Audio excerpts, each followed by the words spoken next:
Today's the day we celebrate everybody who has been in that nurturing role of raising children, whether it is a child that you gave birth to or you were just involved in their life in any way. We're celebrating the divine feminine. So it's everyone who has had that nurturing role with the child. And as I was kind of talking with Cassie before things got started, even those four-legged children that we have, um, we can mother them, we can mother ourselves. And so happy Mother's Day. And if there's one thing that mothers know, especially when you're dealing with children, and there are many stages of development from infant to those terrible twos to that independence that comes with adolescence and then into the teenage years, we're very familiar with this month's topic of emotions, living everyday wonder and our emotions. So moms are real familiar with that, their kids, the whole dynamic of that. And so today, what we're going to focus on is the fear factor and taking that fear and transforming it into faith.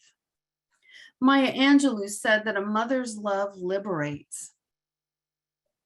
Well, when we mother ourselves and we move that what fears we have into faith, we have the power to change our story. And what we do is that we now allow faith to lead our way and to design our life rather than live by default and the fear in fear. So what is fear? When I looked it up in the dictionary, it says it's a distressing emotion aroused by impending danger, evil, or pain. Whether the threat is real or imagined, it's there. And another way to look at it is it's the anticipation of the possibility that something unpleasant will occur. And as you heard in the sentence, the reading from Science of Mind today, that fear is the antithesis of faith. And when we are in fear, we can be paralyzed and it can deter us from accomplishing our intentions. When we look at fear, there's many fears out. Fear is so great. We have many names for it. And sometimes they're like in the opposite. There's a fear of failure, but then there's also the fear of success. There's a fear of being alone, and there's a fear of being around people. There's a fear of death that keeps us from living. There's the fear of flying. There's so many different fears. We have numerous phobias where we name those fears. There's a contemporary of Ernest Holmes. His name is Ralph Waldo Trine, and in his book, In Tune with the Infinite, he states, the moment we fear anything, we open the door for the entrance of the actualization of the very thing we fear. Let me read that again, and keep your mind open and your ears open about this, because that time of, the wording can be a little awkward. The moment we fear anything, we open the door for the entrance of the actualization of the very thing we fear. What is that saying? It says if we're fearing something, what we're doing is we're opening the door to allow it to come into our experience. Because what fear is, it's faith, it's misplaced faith. It's the same energy as faith, and we'll talk about that some more in a minute.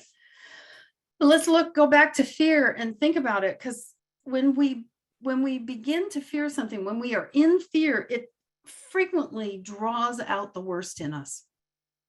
And because our response to fear in that flight, fight, or freeze mode that happens is we develop doubt, we develop worry, anxiety, we start thinking of our unworthiness or the unworthiness of others, we start going into dread, basically we become insecure. And as all of that starts developing, we get into this vicious cycle, and we're in fight, flight, and freeze mode, and our body starts to respond, and it causes somatic reactions in our body. Our muscles will tense up and stiffen. And sometimes we even hold our breath. We deprive ourselves of life-giving oxygen if the fear gets too great. Because if you've ever been around someone who's really into that vicious cycle, one of the first things I know a mother says to their child is breathe, because they're holding their breath. And what we find is fear creates stress in our body, and that can be linked to all forms of disease and illness that can develop when we allow fear to drive our life. In her book, The Game of Life and How to Play It, Florence Scovel Shinn says, fear is misdirected energy and must be redirected or transmitted into faith. And Ernest Holmes in Science of Mind on page 156 goes deeper into that by saying, but what is fear? Nothing more or less than the negative use of faith. Faith misplaced. A belief in two powers instead of one. A belief that there can be a power opposed to God whose influence and ability may bring us evil. Think about that. It's misplaced faith. It's misdirected energy. It's the same energy as faith. A way to look at it, one of the ways to look at it is to think of it on a continuum, absolute fear and absolute faith. And we're all always somewhere on that continuum, and we can shift that. We can shift from one to the other. We can move towards faith, away from fear, or we can allow ourselves to move back into fear. Again, it's the same energy. I think a visual that really brought it home to me was just thinking of it as two sides of the same coin. One side's fear, one side's faith. And I have a choice which side I'm going to flip up and live in. Another way to think of it is that's the story of the two wolves. Only this time, instead of thinking them of love and hate, think of it as fear and faith. And go to your grandfather, if you will, figuratively, and ask them, I have this both inside of me. I have fear and I have faith inside of me, and they seem to always be in conflict. And what do I do? Well, what do I do? I pick which one I'm going to feed. That's the grandfather's advice, suggestion to his grandchild. Which am I going to feed? I'm going to feed the fear, or I'm going to feed the faith. So when you think about it, fear is our reaction to a perceived threat of harm or hurt. And it doesn't matter whether it's real or or we just imagine it. Because to us, to our body, to our thinking, to the way we react to it, it's real. And what we can do when we get into this vicious cycle of fear is we can talk ourselves onto a ledge. We can feel like there's no place to turn. We can feel that we are just backed up, maybe backed up against a wall, but most of us feel like, oh my gosh, if I'm going to fall off this ledge. And so I can either stay on that ledge and stay in fear, or I can choose to jump off the cliff.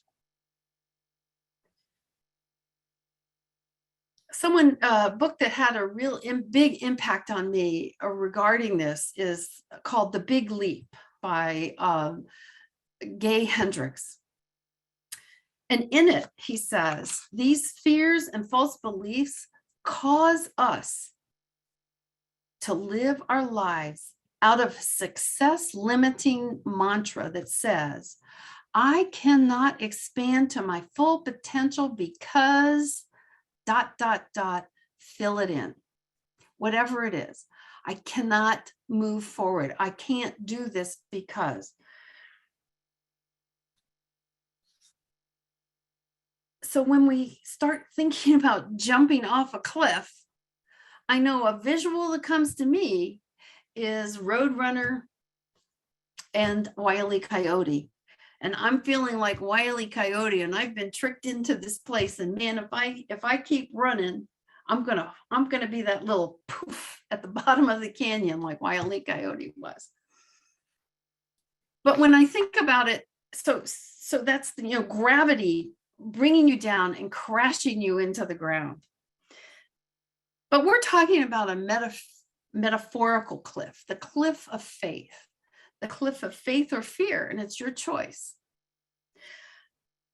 When I jump the cliff of faith, I jump into this space where infinite possibilities abound. It's that if you've read or listened to anything with Deepak Chopra, he frequently talks about the field of infinite possibilities, infinite things that would be beyond my own imagination. If I bring that fear with me as baggage, or I choose to ignore it, the gravity of that fear will take me down, and I will be Wile E. Coyote at the bottom going poof. Or I will stand there on that ledge and not be able to move, or I will start to fight it. I will flee and I'll run the other way, and I'll just be in the same mess I've been in.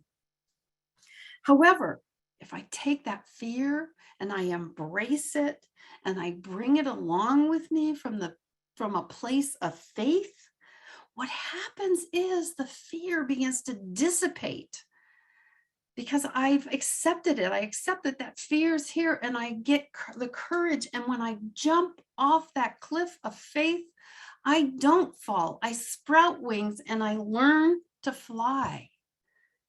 And what I find out, what I learn, is that the universe will always support us.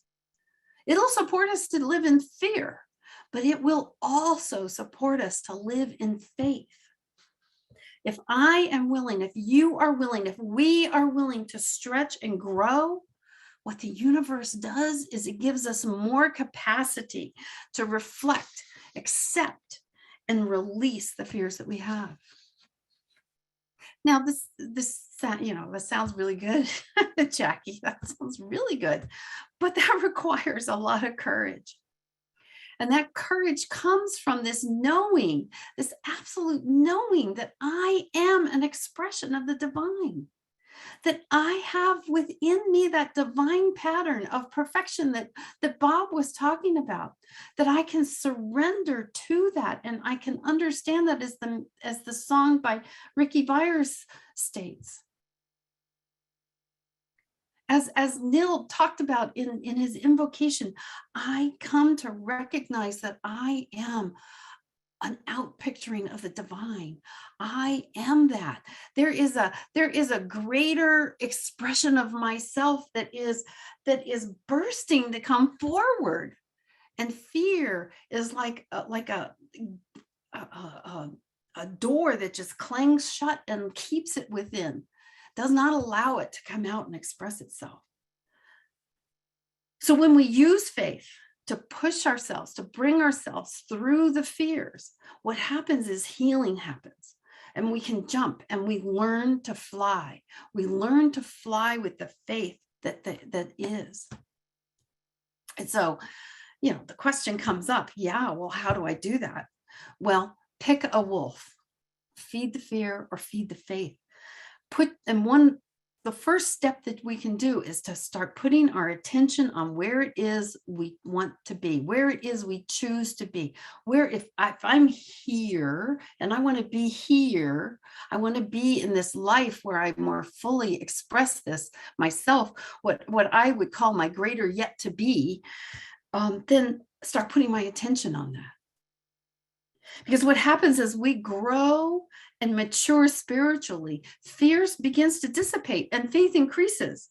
So every time we choose the path of faith, every time we choose to feed the faith wolf, if you will, it becomes greater. It becomes easier to do it each time. Because what happens is that when we do that, we start developing trust, because we find, oh yeah, the universe really does support me. And we begin to this deeper knowing, this truth of ourselves. And we develop confidence and we develop this courage to take the step. Because what I know is that faith is cumulative.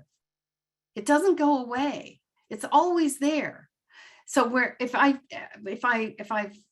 had the faith before, it will come right back to where you were when you take that courage, when you take that step off of the cliff and you sprout wings.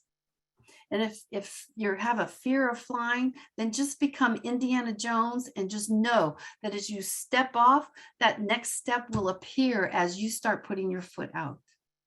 Because the universe will always support us when we take that step, when we have that courage, when we have that faith. And as this our knowing, our trust, our confidence in this becomes greater and fear begins to dissipate. Having faith does not mean there's no fear in our lives. What it means is we have mastery over it. What it means is it's easier to conquer any new fears that come up for us. And a way to do this is through our spiritual practices. We have spiritual mind treatment and the affirmative prayer that we use that is so powerful, that just opens us up. That open door that happens when we fear becomes that open door of faith. And so instead of bringing in what it is we fear into our experience, spiritual mind treatment will bring into our experience that which we desire, that which we claim in our realization step. We also have affirmations that help to support that, a spiritual mind treatment, that when those niggling voices come in and the doubts and the I'm not worthy of this, or I don't deserve this, we can use those affirmations to say, well, that's really interesting, but the truth I know about myself is, and state that affirmation. And rather than getting upset with myself or ourselves for having those thoughts, just bless them and thank them for everything that they've done for you up to that point in time, and just let them go and say, I the truth I know is, let yourself know, let that voice within you know that you know this truth of yourself. We also have meditation and visualization that gets us into, the visualization will get us into, what does it feel like to be in this life that I desire? And so when I feel that, and when I meditate with that incredible feeling of my magnificence, of the magnificence of life, it just brings it into our experience that much quicker, because we give that signal to the universe, I'm ready. The key to conquering our fears is awareness, whether the fear is buried on the surface or buried deep within. And I can tell you right now, another spiritual practice that we have is we have incredibly beautifully trained CSL licensed practitioners who can help you find those beliefs and help you to accept those fears and let them help you to work to dissipate them. And whether you work with a practitioner or yourself or anyone else in your spiritual realm, an open and honest exploration of our fears gets us to the root cause. And it lays the groundwork for healing. And that no matter how much fear we have, we can find our faith, even if it's the smallest grain, like the mustard seed, as said in scripture. And what we find when we do this, when we feed the faith wolf, is we find that scary monster that lives under our bed called life is actually pretty harmless. It's been there to help us, and we can bless it and just let it go. My grandson has a book, if you're probably familiar with Goodnight Moon. He has a Halloween version of it called Goodnight Goon. And at the end of it, after this kid goes all through these scary things, he realizes that the monster under his bed is his friend. And he just says, why don't you go, just tells him to go under the bed and go to sleep. And he does. Let's feed that faith wolf. So I'm going to leave you with this quote from Carolyn Myss in her book, Conversations with the Divine. And this is my challenge opportunity to you this week. Surrendering your problems in faith to the divine is not crazy, it's cosmic liberation. So set your soul free. Pray like you have nothing to lose except your fear. So pray like you have nothing to lose this week. Pray that there is nothing to lose but my fear. And let that fear dissipate. Go, just bless it and let it go on its merry way. Let it go under the bed and just go to sleep and become your ally. And that's my message for this week. And I bless every one of you. And whether you're a mother by birth or adoption, or just because you just love, whether you're male, female, or it doesn't matter. If you've got that nurturing spirit within you, happy Mother's Day to you. Bless you. Thanks. Jackie, wonderful. Always so wonderful. Thank you so much. I wanted to throw the ball back to you, and you can decide, would you like to take questions and then do a treatment? Absolutely. Whatever you're feeling. We can do questions first. Yeah. Okay. Reverend Patrick taught me well. And I love it. So if there's any questions or comments, as Reverend Patrick says, if you have a question in your mind, that's what you're going to leave with. I see Bob's hand up. Thank you so much, Jackie. So, being the science of mind, it came to mind to me, listening to your address, that, of course, mind is impersonal. And feeding the wolf is putting into the mind that we use in common, all of us are using one mind, that which benefits not only ourselves, but others. That's the whole business of prayer, is sharing that love that sweeps aside the fear. Mm-hmm. Because fear is a mental projection. Yes. And love is not. Love is coming out of the soul source. Mm-hmm. And so it's the original fountain. And if it appears to be in our way, it can be treated with prayer. And so I invite anyone to come pray with me today.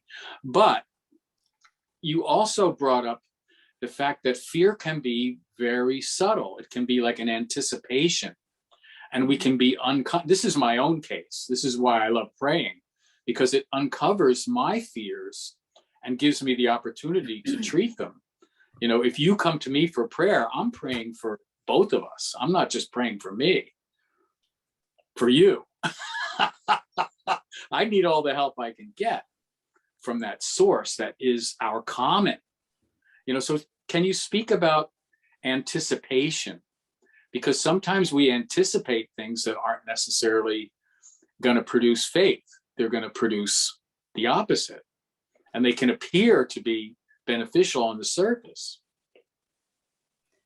Yeah, well, the one point that you make, let me get to that first, and then I'll talk about that, because they're connected, is when someone comes to a practitioner or anyone else and asks for prayer for our type of affirmative prayer called spiritual mind treatment, that's why I love doing prayer for people also, Bob, because what I know is what I'm doing when I do spiritual mind treatment about someone else is I am raising my own consciousness about that. And what happens is that is into the one mind, and then it's the other person who I'm praying about, their consciousness can also raise to to that, and just open up that. If thinking about the analogy I use, it'll close the door for letting what you are anticipating, the negative, to come into your life, and you're opening the door for what it is you desire. So it's pushing away what it is you're anticipating. And so I was trying to find the quote, because I thought it was Mark Twain, but maybe it wasn't.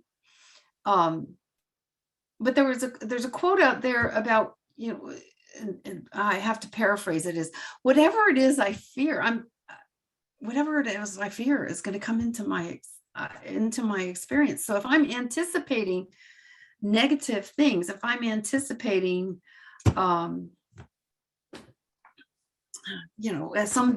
disaster, or some something that I don't want in my life, and I put my focus on that, anticipating that, then what I'm doing is I'm feeding that fear wolf. I'm feeding the fear, even though I'm just all I'm doing is thinking about, what possibilities there are out there. Well, why not think about, or put 49% of your energy, if you need to anticipate, and then put 51% of your energy on what it is you really desire, because then you're ahead. And the universe is saying, oh, okay, she really wants this. And what it is you desire will come into your experience. I hope that helps, Bob. Can I say one more little thing? Of course. I don't want to take up all the space here. Lynn McTaggart talks about focusing on the moment when your dream comes true. Exactly. Like the moment you pick up the phone and they say, we'd like to hire you. How you feel in that moment that you've been trying to find this job, and someone calls you and says, hey, can you work for us? Right? How do you feel in that moment? That powerful feeling of love and appreciation is really what draws that experience. Well, and that's a spiritual practice called visualization, called mental equivalent, however you want to call it, whatever name you want to give it. But that's the thing, that because what really drives all of what really drives the law is the feeling. And so if you do what Bob just said, if you focus on what it is you desire to have in your life, and what does it feel like? What does it feel like? So sometimes in visualization, go into as much detail of what it looks like, what it feels like, what it smells like, but in particular, what does it feel like? And get that feeling raise your energy to that feeling. Hold it there. When you can hold it there for, it's like 96 seconds, but so I say 2 minutes. So if I can hold it there, what happens is I actually start to shift neural networks in my brain, my physical brain. And so I start focusing more on that which will bring that feeling to me. So that's why that's a very important piece of this whole puzzle. That's feeding the faith wolf. Feel what it feels like. Focus on that, what it feels like. Because when it does come into your life, if you're not understanding how it feels, the universe may bring to you exactly what you desire, but it may not look like what you think it looks like. And so you could turn it down. You could turn your back to it. You could walk away from it. But when you know what it feels like, you'll know when it comes into your life.